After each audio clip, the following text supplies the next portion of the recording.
National Technological University presents Multimedia the Emerging Giant.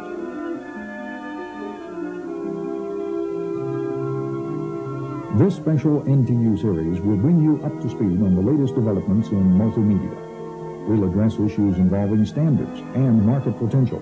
We'll view actual hands-on multimedia applications and gain insight into real-life problems faced by developers. This is a four-part series. April 14th, April 21st, April 28th, and May 5th. April 28th, our programs are Multimedia Market Segments and Potential, Designing Multimedia, and Advanced Multimedia.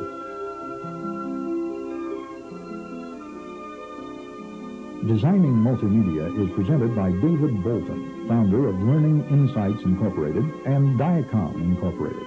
He is also a special consultant to Apple University.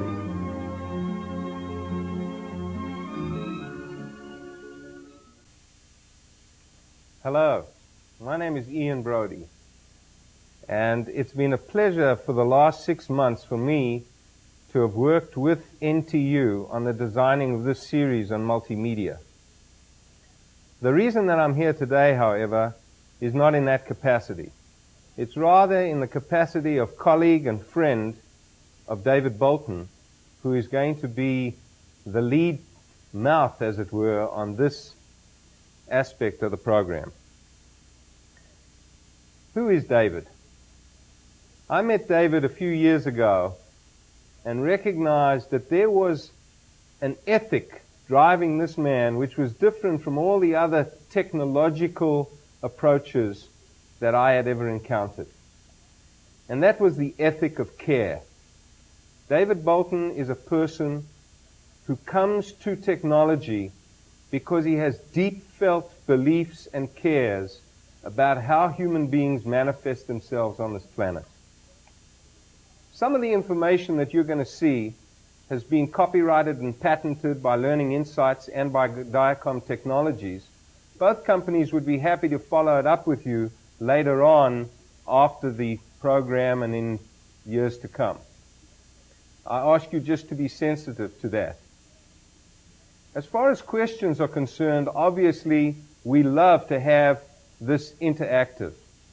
And later on, probably the last 20 minutes of this first hour and then the last 20 minutes or so of the second hour, there will be time for you to call in and ask David questions and make observations as well. Let's get to the business. David, this series is about multimedia. And this session is about designing multimedia. As I understand it, you look at multimedia very differently from anyone else that I've ever encountered. I think that if you could just take that as a jumping off point, it would be a good opening to this conversation today. Okay, thank you, Ian. First of all, I'm not sure that the word multimedia is really helpful to us. It's been a good bandwagon kind of gathering of attention for certain qualities that have evolved in the computer market and computer technology.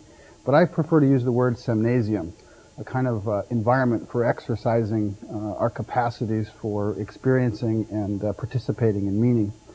And that rather than looking at it in terms of media types or chunks or components of an experience, I'm more interested in how it is that an environment such as a computer can create, such as multimedia, has the capacity to personally and situationally or together contextually respond to the fluctuation of our needs as we're in the process of experiencing a multimedia or a computer-generated environment.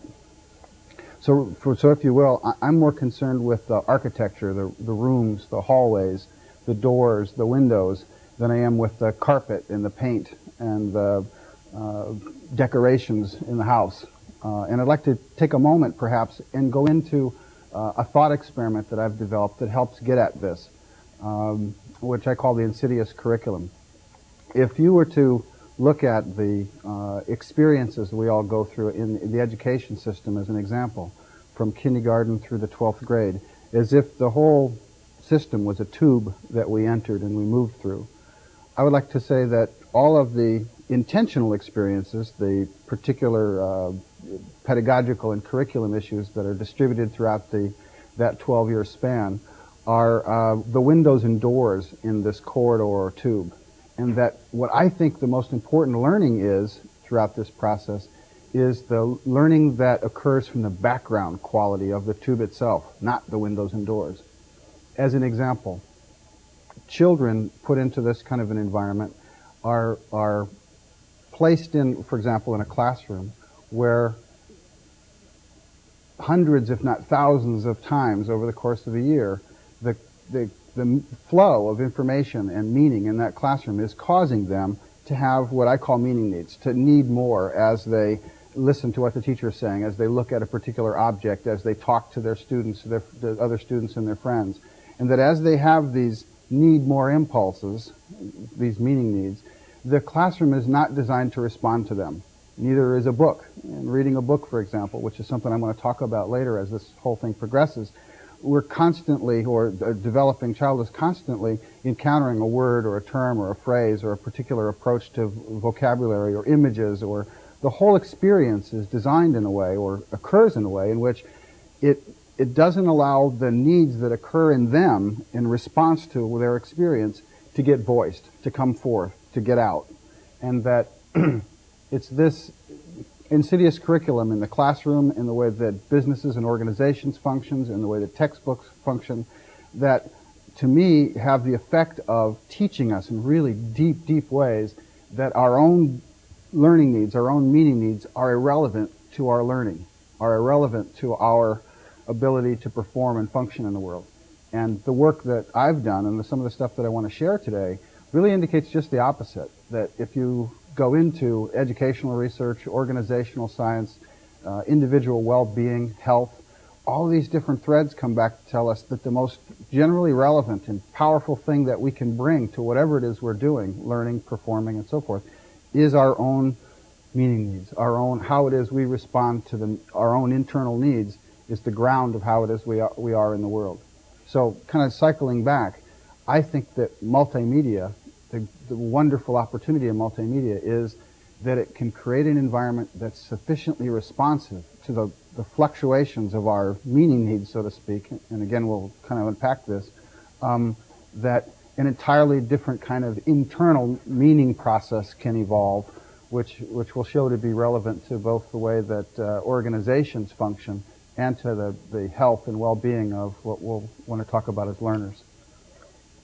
So David, excuse me, as I understand it, what you're saying is that you're advocating designing multimedia environments which actually respond to the learning or meaning needs of those who learn, work, and play with them.